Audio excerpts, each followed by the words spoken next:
El barco fantasma. Existen numerosas historias acerca de barcos fantasmas que navegan a la deriva sin tripulación, como el holandés errante. Estas leyendas hablan de tripulaciones condenadas a vagar eternamente por los mares, atrapadas en un tiempo y espacio distintos.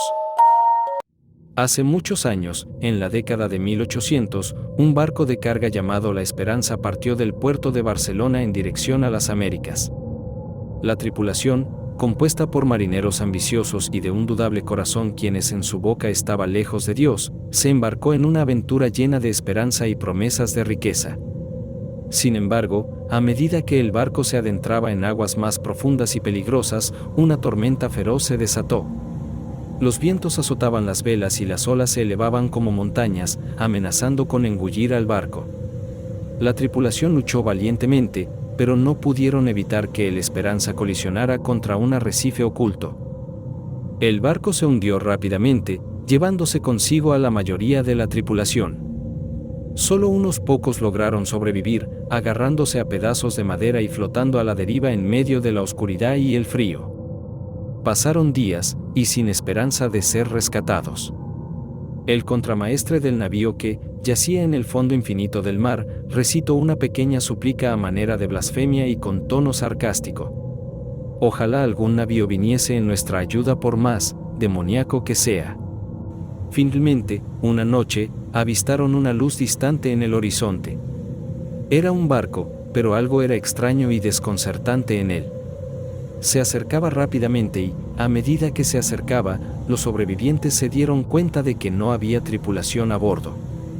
Era un barco completamente vacío que no parecía dar señales de algo vivo. El barco fantasma se llamaba la Perla del Mar y, según las leyendas marítimas, estaba maldito. Se decía que su tripulación había sido víctima de una traición y que sus almas permanecían en él, condenadas a vagar eternamente en busca de venganza. Aterrados, los sobrevivientes intentaron alejarse del barco fantasma, pero era inútil. La Perla del Mar los seguía implacablemente y cada vez se acercaba más. Podían escuchar lamentos y susurros provenientes de la oscuridad, como si las almas condenadas intentaran comunicarse con ellos. Desesperados, los supervivientes comenzaron a orar y pedir ayuda a Dios. Fue entonces y solo entonces cuando el viento cambió de repente, y una brisa suave empujó sus balsas en la dirección opuesta. La Perla del Mar se detuvo en seco y retrocedió lentamente llevándose consigo los terrores que en él había como las puertas del infierno, desvaneciéndose en la niebla como si nunca hubiera estado allí. Finalmente, después de días de agonía, los sobrevivientes fueron rescatados por un barco de pesca. Contaron su encuentro con la Perla del Mar, pero nadie les creyó.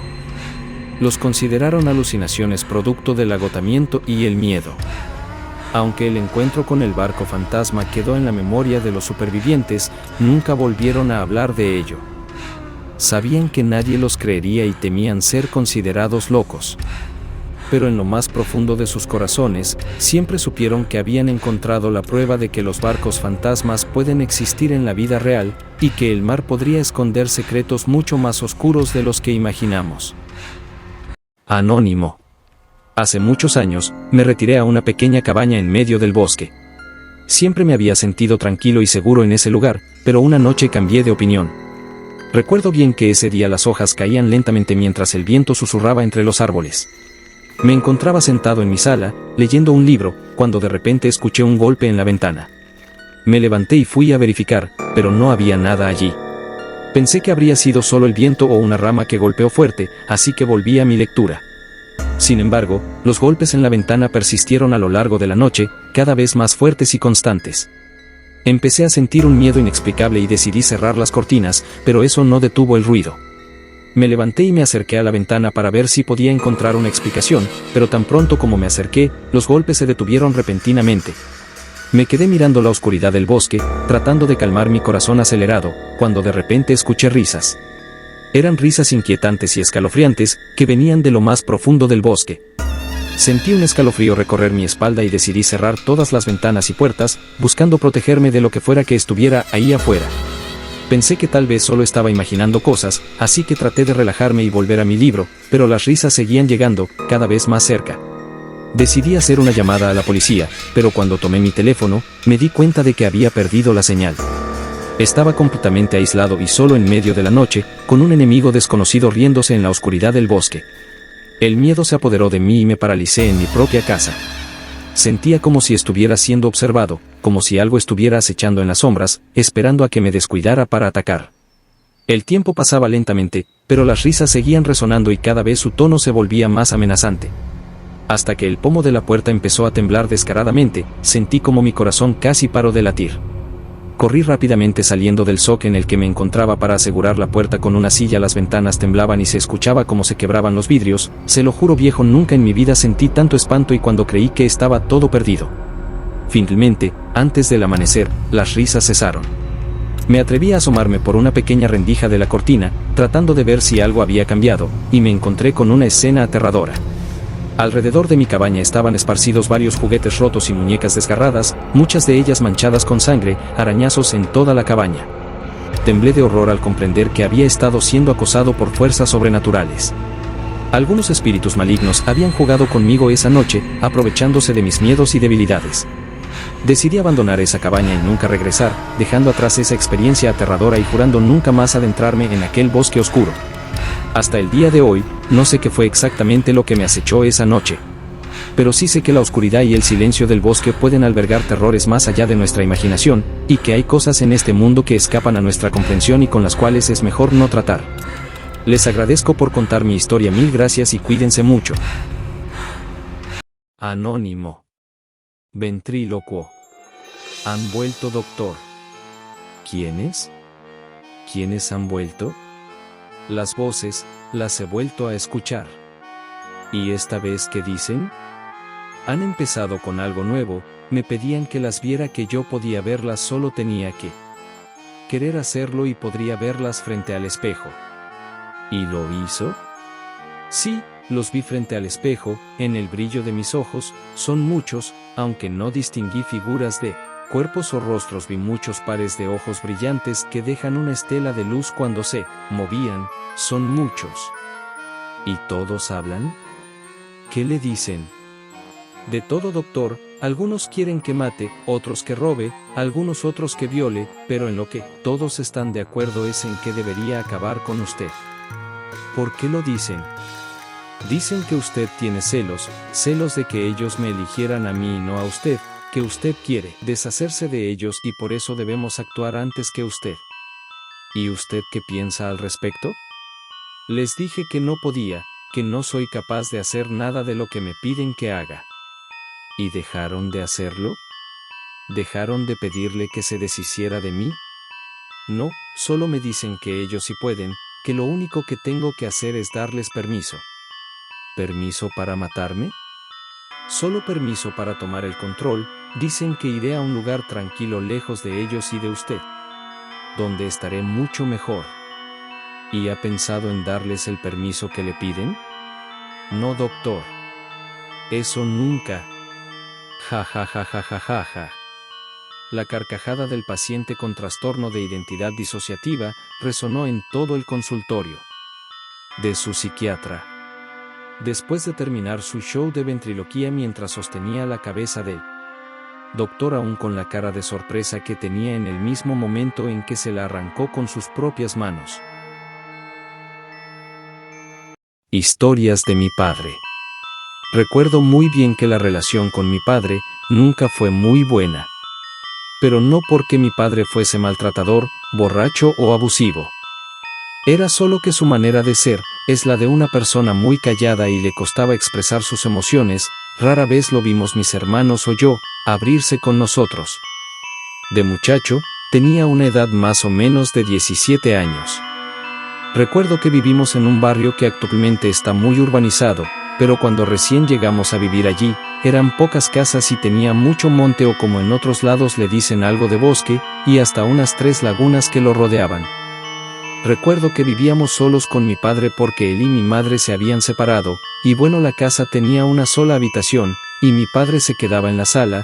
Lo que pasaba era que en esa cuadra decían que aparecía un ser como una especie de humanoide pero que tenía cuernos y patas como de mula o cabra. La vecina del lado de nuestra casa Contaba la gente que ella una noche se quedó trabajando hasta tarde. En lo que hacía sus costuras se le fue el tiempo. Pasadas la medianoche empezó a escuchar que al frente de su casa sonaba algo, un ruido como el trote de un caballo, pero pues ella no le prestó mucha atención, pues estaba muy concentrada en su costura. Al rato cayó en cuenta de que el trote no cesaba. Entonces, pues se levantó de su máquina de coser y se acercó a la ventana, pero cuando corrió su cortina para observar por una esquina de la ventana, lo que vio la dejó muda y como paralizada por el terror que presenciaban sus ojos. Era este ser mitad hombre con cuernos y patas de mula que se quedó observándola fijamente y al instante ella cayó desmayada. Este ser es conocido en el folclore como el mandinga. Al otro día que la encontró su hijo mayor y al cual le contó la historia, que luego él me contó a mí, ya que éramos vecinos y amigos, me dejó sorprendido porque muchas cosas se contaban sobre todo en esa cuadra. Recuerdo una noche que ya eran un poco más de medianoche, siempre a esta precisa hora pasaban las cosas. Estaba en mi sueño profundo durmiendo en un colchón en el suelo de la casa en la única habitación que teníamos y mi padre dormía en la sala, cuando empecé a escuchar como una especie de forcejeo, que provenía de la sala puesto que la habitación dormía mi hermano conmigo en el colchón en el suelo y mi hermana en una cama que tenía esa habitación. Cuando el ruido del forcejeo me despertó ya me iba levantando a ver qué era lo que pasaba, todavía entre dormido y recuerdo bien, que la habitación no tenía puerta sino una cortina que no alcanzaba a llegar al piso.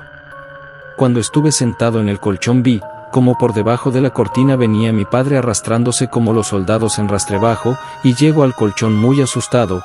Yo le miré y le pregunté qué pasa, pa, y él solo respondió jadeante y con mucho sudor en su frente: no, no es nada. Yo me levanté y me asomé a la sala, pero no había nada allí. Luego volví al colchón y la verdad lo que sea que haya visto mi padre debió ser algo muy perturbador, ya que se durmió en la mitad de mi hermano y yo.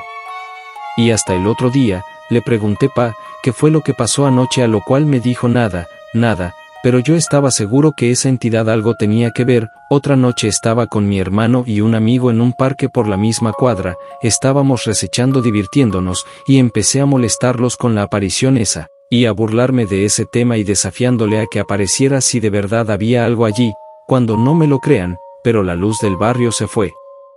Es decir, hubo un apagón, y la cuadra estaba muy sola. Cuando me quedé observando a lo lejos, y vi una sombra que no les miento empezó a moverse y fue tomando la forma de algo. Inmediatamente me entró brisa, es decir, sentí mucho miedo y la sombra volteó hacia donde estábamos nosotros. Yo les dije: muchachos, vean eso. Cuando ellos vieron y supe que no era yo solo el que veía, pues patitas, pa' que las quiero arranque, y más encima ellos detrás de mí. Llegamos a la puerta de la casa, en un instante entraron ellos y cerré y sentí cómo le hacían fuerza a la puerta para poder abrirla, tanto que ellos me ayudaron a cerrar y allí quedamos hasta que volvió a iluminarse el barrio. Nunca más volví a jugar con esas cosas. Otra noche un vecino que le gusta mucho echarse sus copas llegó pasada las 12, siempre en esa hora, y entrando en la cuadra sintió que lo miraban y volteó a ver, y en la otra esquina en diagonal a la cuadra estaba parado de nuevo el ser humanoide con cuernos y patas de mula. Él lo vio y dijo que los ojos parecían como dos llamas de fuego, a lo cual se le quitó la borrachera, y corrió hasta la puerta de su casa. La golpeó tanto que su esposa salió a abrirle muy asustada y entró y cerró, y hasta el otro día no quería salir de allí, hasta que nos contó aquella experiencia. Luego que ya era mayor, teníamos más confianza con mi padre y me contaba que esa urbanización de casas quedaba cerca al basurero o relleno sanitario, y ya con más confianza empezó a contarme que el trabajo allá, y si yo lo recuerdo bien, y ese relleno quedaba a la parte trasera de la urbanización, más o menos como a 5 o 6 kilómetros. Bueno, la cosa es que quedaba cerca. El tema es que yo siempre quise saber qué era lo que le había pasado esa noche, pero él se limitó a decirme que ese barrio tenía problemas de entidades y apariciones porque en ese basurero hay una piedra muy grande que no pueden remover con máquinas. Y debido a la reciente urbanización, y con personas viviendo allí, no pueden usar dinamita para volarla. El caso es que lo que cuentan la gente en el relleno es que en esa piedra hay una huaca. Para los que no saben qué es una huaca, les explico. Una huaca es un tesoro indio enterrado, y por lo general los indios les hacían rezos a espíritus para que después de la muerte ellos cuidaran de dichos tesoros. Mi padre nos contó que una noche muy tarde en la madrugada, llegó un camión de la basura a descargar al relleno. Cuando entró el conductor, quien estaba solo, puesto que solo los conductores podían entrar al basurero. Se acercó a descargar su camión, cuando empezó a escuchar unas risas y como pequeños hombres salían de la oscuridad rodeando el camión, y que él se quedó paralizado mientras ellos lo observaban y se burlaban de él. El conductor se quedó en su camión hasta la mañana, donde lentamente desaparecieron estos duendes. Pero mi padre nunca me ha acabado de contar lo que lo asustó esa noche que intentaba llevárselo. Le voy a volver a preguntar y si me lo cuenta por aquí estaré compartiéndoles la historia. Gracias y hasta la próxima. Anónimo. Me acuerdo muy claro, como si hubiese sido ayer, cuando mi abuela nos contaba historias de cosas que le pasaron en su vida muy paranormales. Una de ellas fue la de mi tío, a quien le gustaba mucho la bebida. Ella nos contaba que él se iba a la cantina todos los viernes a emborracharse, y luego muy en la madrugada regresaba a casa de mi abuela a pasar la cruda hasta el mediodía siguiente. Ella cuenta que una noche de viernes, como cualquier otra, cansada exclamó, como quisiera que alguien hiciera entrar a este muchacho en razón.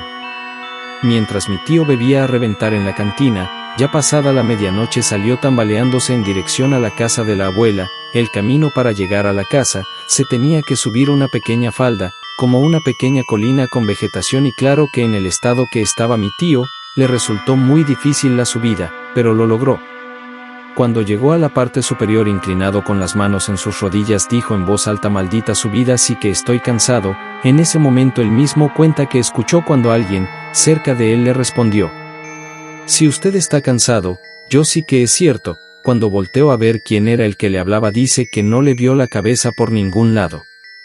En ese momento dijo que la borrachera se le fue a los pies y arrancó a correr con todas sus fuerzas, y escuchaba cómo le perseguía este ser, llegando a la casa de mi abuela, donde casi tumba la puerta golpeando para que le abrieran. Mi abuela se levantó a abrir asustada porque pensaba que estaba metido en alguna pelea, y cuando le abrió la puerta, ella dice que él cayó desmayado dentro de la casa y que un viento fuerte siguió de largo afuera, y es así como mi tío empezó a dejar la bebida de lado. Otra. La mala hija. Mi abuela sí que tenía historias, con las cuales nos tenía sentados escuchándola muy atentos. Otra historia que nos contó mi abuela fue una que le llamaremos la mala hija. Cuenta la abuela que, de joven, ella vivió en una casa que era como un inquilinato, donde compartía la vivienda con una señora que tenía una hija adolescente, que era, según cuenta la abuela, muy grosera con su madre. Mi abuela contaba cómo la chica le trataba con groserías y cosas que un hijo no debe decirle, ni hacerle a su madre nunca. La abuela decía que las palabras de los padres tienen poder e influencia sobre las vidas de los hijos. Ella siempre les dijo esto a sus hijos y por lo que nos contaba es verdad. Es más, personalmente, yo le creo. Y sé que, así es. Cuenta la abuela que un día, estaban discutiendo como siempre, pero ese día, a la chica se le pasó la mano, ya que le quitó a su madre un cinturón con el que la estaba amenazando, y lo usó para golpear a su pobre señora. Esto fue la gota que derramó el vaso para la pobre mujer, que ya cansada le dijo: ojalá que el diablo te dé una lección. Esto lógicamente lo hizo la señora en un arranque de ira. La chica no le prestó atención, ni tampoco le pidió perdón. Solo se fue y regresó cuando empezaba a anochecer. Cuenta la abuela que ese día, fue normal, ella se entró a su habitación con mis tías y mi madre, cerraron y a dormir.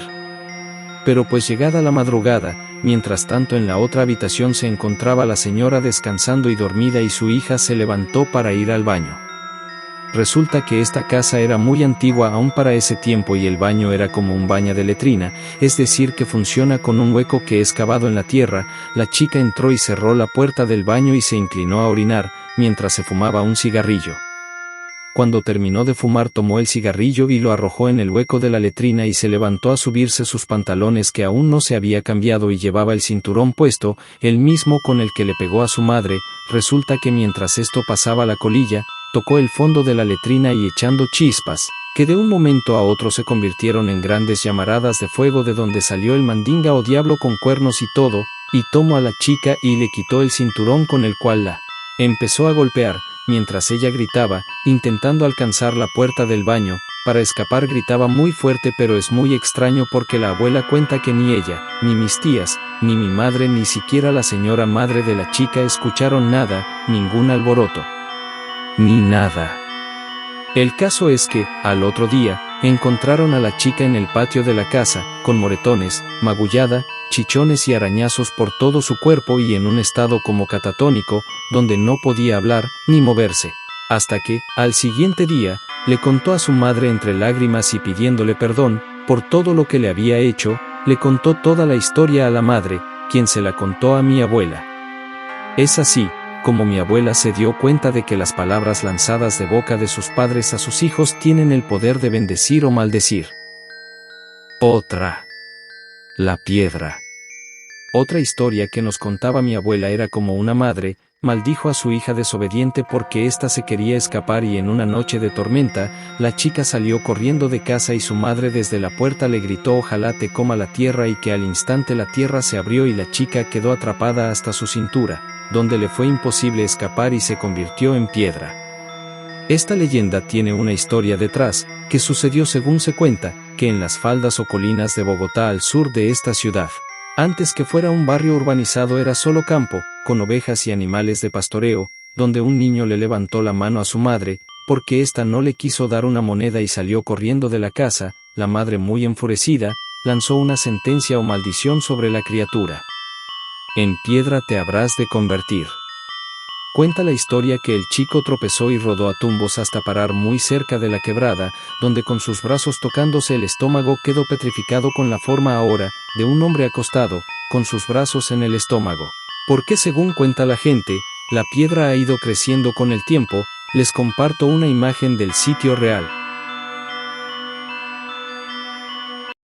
Historia desde Colombia. La pata sola. La leyenda cuenta la historia de una criatura sobrenatural que se presenta como una mujer hermosa durante el día, pero por la noche se transforma en una figura terrorífica con una sola pata en lugar de dos.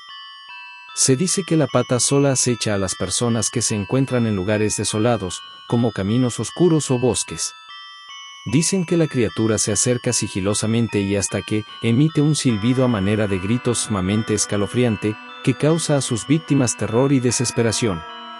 Hace tiempo, cuando aún era yo un pequeño chico, se contaba una historia en mi pequeña ciudad. Se trataba de la aparición de una leyenda del folclore tradicional de esta tierra, una leyenda llamada la pata sola. Recuerdo bien que las personas hablaban que, en la radio, contaron algo que sucedió aquellos días en el campo a las afueras de la ciudad, donde la gente transmitía el cuento con la piel de gallina. La historia en sí era la de dos campesinos que conocían los del alrededor. En este caso no recuerdo bien sus nombres, pero les llamaremos Fabio y Martín, para hacer más práctica la historia. Fabio era un hombre muy libidinoso, y amigo de la bebida que tenía muchos problemas por culpa de las mujeres, pues no le importaba si la mujer con la que se metía era casada o era soltera o si estaba comprometida, lo que generaba disputas y amenazas sobre él mismo. A diferencia de Fabio, Martín era un hombre honesto, padre de 3 hijos, responsable con su esposa y sobre todo dedicado a cultivar su hogar. Ambos se encontraban en su labor diaria, en las cosas del campo, labrando la tierra, y con el ganado. Fabio se burlaba mucho de Martín, y le decía que tenía que disfrutar de la vida, ya que esta era una sola y que se le iba a pasar en nada. Pero Martín no le hacía caso, ya que su vida eran sus hijos y su hogar era lo que más disfrutaba, por ello se afanaba en las tareas diarias. Resulta que un día, se les hizo muy tarde en sus labores y decidieron acampar. Pasado un rato, en el campo hay una tradición de que no se debe trabajar en las horas de la noche, pues la noche es para descansar. Estando los dos ya casi a oscuras, se presentó una mujer muy bella con el cuento de que se había extraviado del camino, y tenía miedo de ir sola a algún lugar a esa hora.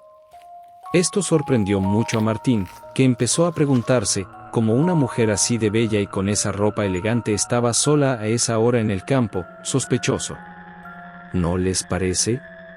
Mientras Martín pensaba en esto, Fabio se relamía sus bigotes, pensando: hoy es mi día de suerte. Fabio le habló a la señorita diciendo: usted estése tranquila, que para eso estamos, para ayudarla.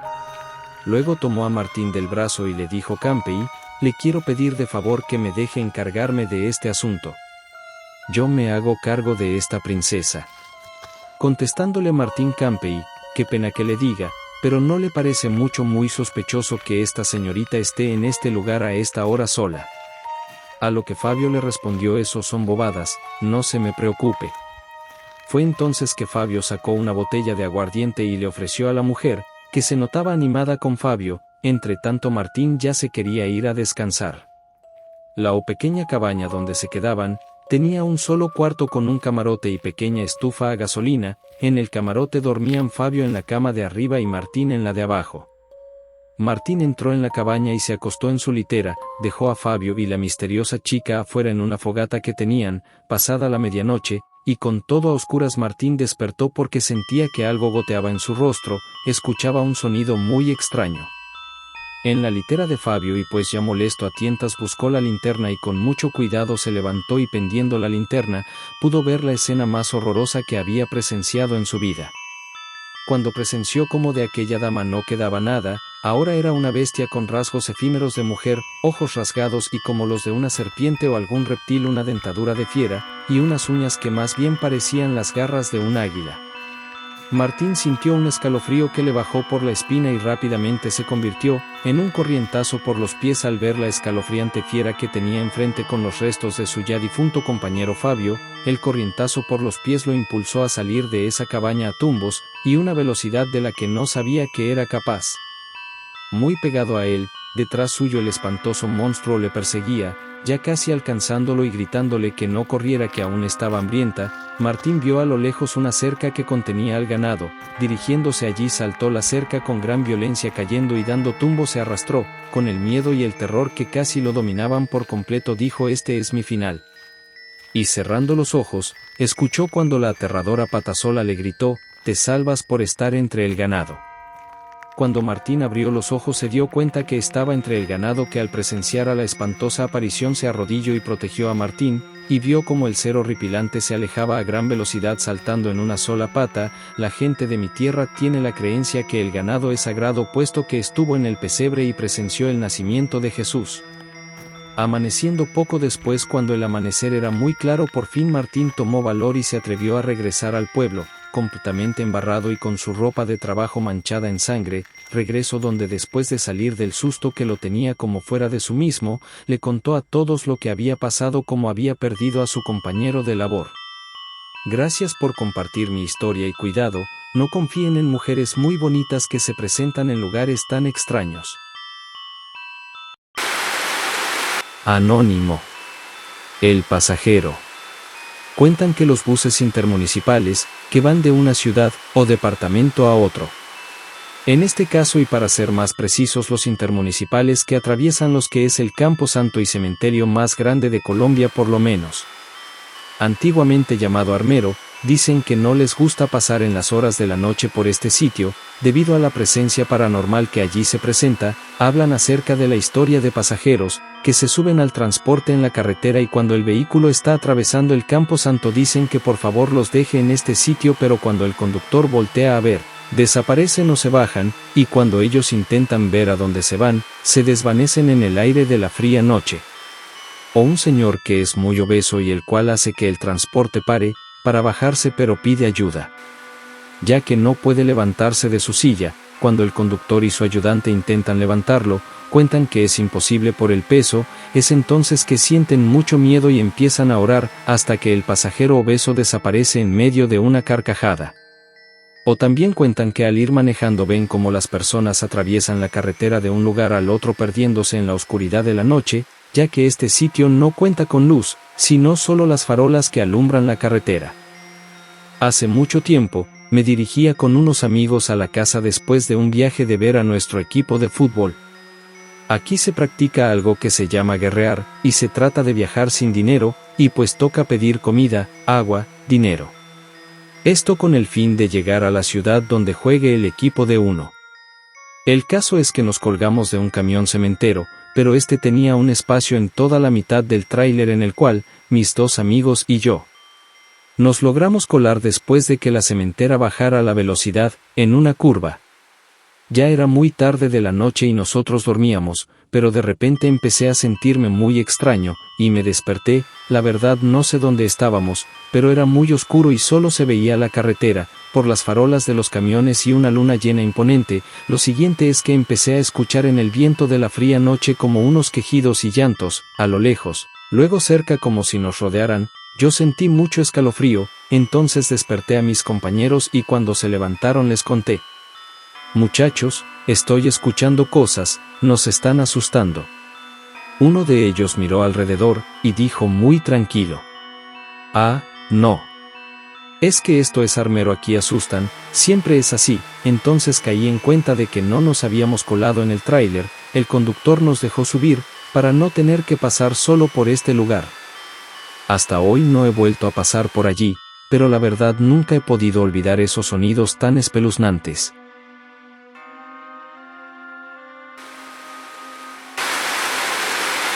Anónimo. La discoteca. Esta historia es muy conocida en mi ciudad, aunque al parecer todas las ciudades tienen su versión. Según se cuenta, antiguamente la Semana Santa se respetaba mucho más y las personas se guardaban de verdad, pues según dicen en Semana Santa el diablo anda suelto por las calles buscando almas para llevarse. Aunque las personas cada vez pierden más el respeto a estas fechas especiales que se suponen son de reflexión y no para buscar pasarla bien, pues ahora las personas utilizan la Semana Santa como vacaciones y para irse de viaje o otros para armar fiestas y entregarse al licor. Muchas discotecas, por no decir que todas, abren sus puertas en esta fecha, a cualquier persona y sin ningún respeto por lo que esta semana significa. La historia en cuestión habla acerca de una chica que se encontraba como muchas personas más, en un antro o discoteca en pleno baile y bebiendo. Según cuenta, la chica se encontraba en compañía de su mejor amiga, quien estaba departiendo con el novio, pero la chica no bailaba y es que según cuenta su amiga, no había un parejo que le llamara la atención. Cuando a eso de las 12 de la medianoche pasadas, cuentan testigos que al antro llegó un hombre misterioso y muy atractivo, quien se robó las miradas de todos los presentes por su elegancia y buen gusto para vestir y caminar, además de su vasta y refinada educación para hablar. Cuando la chica lo vio, inmediatamente quedó encantada por el hombre tan apuesto y maravilloso que veía. El hombre se acercó a la chica y con gran cortesía, le pidió que, si podían bailar. Ella aceptó de inmediato y fue su pareja el resto de la velada. Hablaban y hablaban mucho, reían mientras danzaban por todo el lugar al ritmo de la música. Según se cuenta, a eso de las 3:33 de la mañana, ella le dijo: siento como si estuviéramos flotando en vez de bailando. Entonces el hombre muy serio le miró a los ojos y le dijo: sí, pero no me vayas a ver los pies. Esto generó mucha curiosidad en la chica, tanto que no pudo resistirse y bajó la mirada, encontrándose con que, en vez de estar un par de piernas, se encontraban dos patas, pero de cabra. Ella levantó la mirada rápidamente, y el atractivo hombre que estaba delante de ella, se convirtió en un ser con cuernos y ojos como dos llamas de fuego, quien le dijo: te lo advertí. En ese momento la amiga vio al ser con cuernos, patas de cabra y una cola que terminaba en punta como de flecha. Inmediatamente lanzó un grito de espanto que generó una histeria colectiva en toda la gente presente, que empezó a correr al ver el ser horrible que en el antro se encontraba. Cuando la gente empezó a correr y gritar, dicen que el ser desapareció en una nube de humo y azufre en medio de la vista de todos los presentes, dejando a la muchacha desmayada en el centro de la pista de baile. Al otro día, la policía selló el antro por la conmoción que se generó y revisaron las cámaras para ver al sospechoso, pero en las cintas de grabación solo aparecía la chica bailando sola por toda la pista, y en el baño encontraron en un espejo un escrito que decía: Viernes Santo y Cristo muere y yo gobierno. La chica, según cuentan, tenía una extraña marca de quemadura en uno de sus brazos. Ella desde esa noche quedó en coma y al poco tiempo después, sin ninguna razón, murió. Por eso es que la Semana Santa se debe respetar, porque es una semana de reflexión y no de vacación. En lo personal, yo nunca me quedo hasta muy tarde en la calle lo que son Jueves y Viernes Santo. Pues uno nunca sabe quién puede estar al acecho. Gracias por su tiempo y hasta la próxima.